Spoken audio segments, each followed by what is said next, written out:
Hello दोस्तों, आज की वीडियो में देखेंगे घातांक के नियम देखेंगे और कैसे घातों को हमें कैलकुलेट करते हैं ये भी सीखेंगे। तो सिंपल सा हमें एक एग्जांपल लेते हैं ए की पावर एन ए। तो इसमें ए क्या है? ए है हमारा आधार ए, और यहाँ पर एन क्या है? एन है घात ए। तो इसे क्या बोलेंगे हमें? ए की घात कितनी है? एन है। तो ए की घात एन बोलेंगे। तो ए इसमें आधार हो गया और एन हमारा घात हो गई।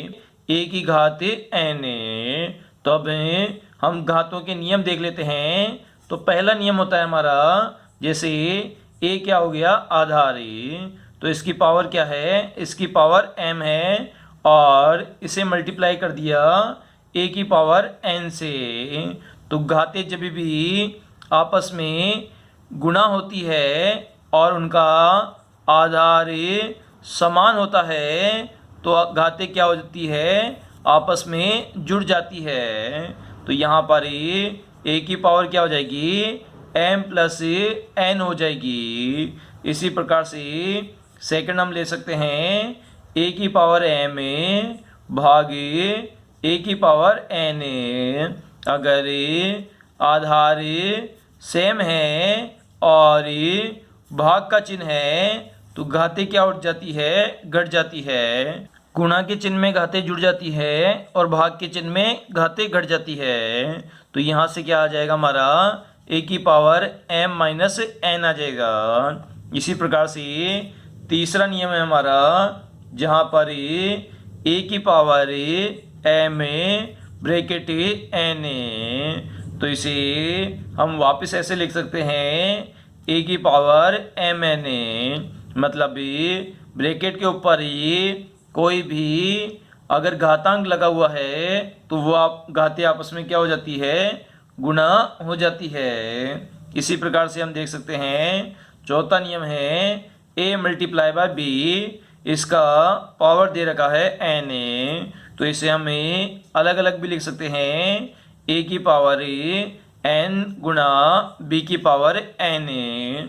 तो इस प्रकार से भी लिख सकते हैं।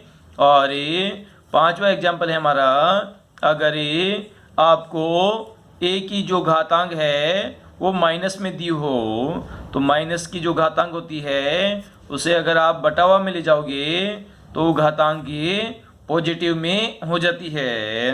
तो इसी प्रकार से हम देख सकते हैं, अगर ए की पावर माइनस एन है तो ये किसके इक्वल हो जाएगा? ए की पावर एन के इक्वल हो जाएगा।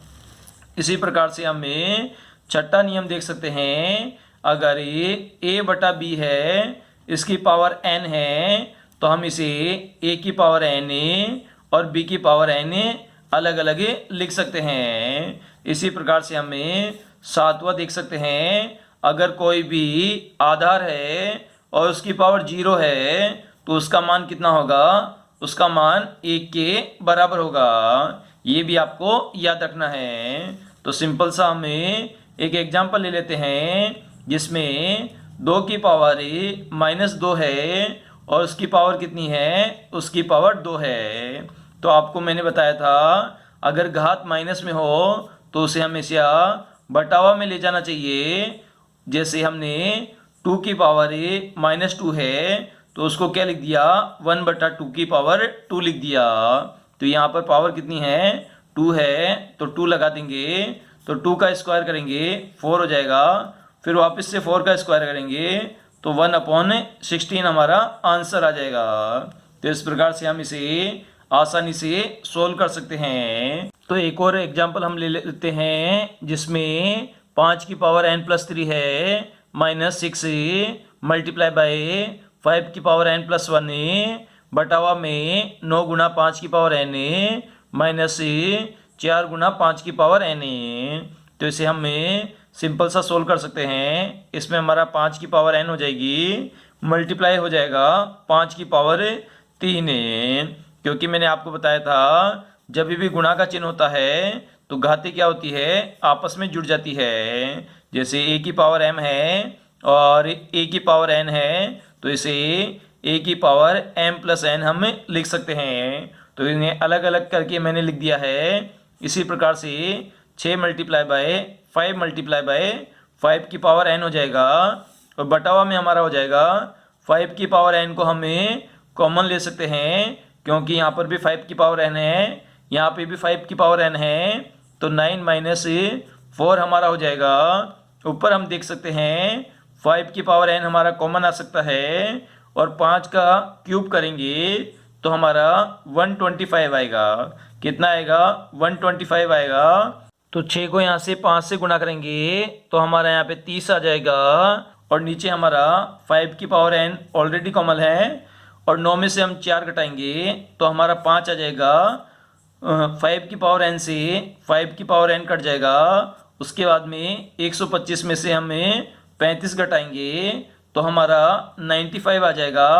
रिमेनिंग में हमारा 5 है और 5 का भाग देंगे तो 5 एकम 5, 5 नाम 45। तो इस प्रकार से 19 हमारा आंसर आ जाएगा इस घातांक का जिसको हमने सोल्व कर लिया है। क्वेश्चन है 2 की power x plus 3 equal to 32 है तो 3 की पावर x प्लस 1 का मान आपको फाइंड आउट करना है। तो इसका सिंपल सा हम सॉल्यूशन करेंगे तो 2 की पावर हो जाएगा हमारा x प्लस 3 और 32 को क्या लिख सकते हैं हमें 2 गुना 2 गुना 2 गुना 2 गुना 2 लिख सकते हैं। तो 2 दूनी 4, 4 दूनी 8, 8 दूनी 16, 16 दूना 32। तो इसे हम लिख सकते हैं 2 की पावर 5 लिख सकते हैं। तो यहाँ पर सिंपल सा 2 की पावर 5 लिख देंगे हम। तो घातांक का एक नियम होता है वो यहाँ पर अप्लाई करना है। अगर आधार समान हो, क्या हो? आधार समान हो तो घाते क्या होती है? तो घाते भी आपस में बराबर होगी। क्या हो जाएगी? घाते जो होगी हमारी वो बराबर हो जाएगी। यहाँ पर आधार 2 है, यहाँ पर भी आधार 2 है, तो आधार समान है तो x प्लस 3 बराबर कितना हो जाएगा? हमारा 5 हो जाएगा। तो यहाँ से सिंपल सा हमें x का मान निकालेंगे तो x का मान हमारा 2 आ जाएगा और हमें मान क्या फाइंड आउट करना है? 3 की पावर x प्लस 1 का मान ज्ञात करना है। तो x का मान 2 है प्लस 1 है, तो यहाँ पर 3 की पावर कितनी हो जाएगी? 3 हो जाएगी। तो 3 मल्टीप्लाई बाय 3 मल्टीप्लाई बाय 3, तो इसे मल्टीप्लाई करोगे तो 27 हमारा आंसर आ जाएगा। यहाँ से हमने इसको फाइंड आउट कर लिया। अगर आधार समान होते हैं तो घाते आपस में बराबर होती है। इस नियम को फॉलो करके हमने x का मान 2 निकाला, यहाँ पर 2 पुटअप किया तो 3 की पावर 3 हो गई और 3 की पावर 3 को आपस में मल्टीप्लाई किया तो 27 हमारा आंसर आ गया। तो आशा करता हूँ दोस्तों आज का ये घातांक से रिलेटेड वीडियो पसंद आया होगा दोस्तों। अगर वीडियो पसंद आया दोस्तों तो प्लीज़ चैनल को सब्सक्राइब कीजिए और इस वीडियो को अपने सभी दोस्तों के साथ फेसबुक और व्हाट्सएप अकाउंट के माध्यम से शेयर भी कर दीजिए दोस्तों।